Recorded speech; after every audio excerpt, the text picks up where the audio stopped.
Knowing enlightenment. All works are works of nature. Everything in the world has a certain momentum. Someone, nature pushes a certain person or a thing in its momentum.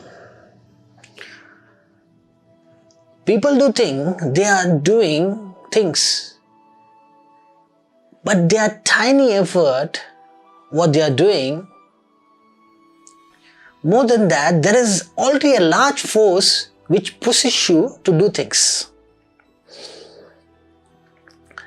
Such momentum of material things or material nature, how things are forced to happen, can be easily studied by the movements of planets, and how during a certain phase or combination of planets, things happen automatically. To find the combination of things which makes things happen is very difficult, or to calculate is very difficult, but there is a logic of it. At the most, a person can control his actions, which again is defined by the nature of the person, which is again predefined in a certain way. Watching all this happen, a man who sees nature as it is doesn't bother any longer.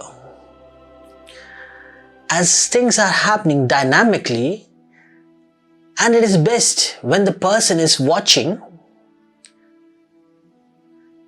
he will always remain in a favorable position, as he knows the law.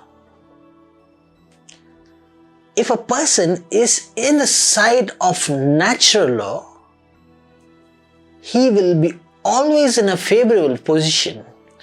But going beyond the goodness mode, just by watching, he will reach the neutral state or the zero state, or the state which is undefined, which is beyond the nature of material things.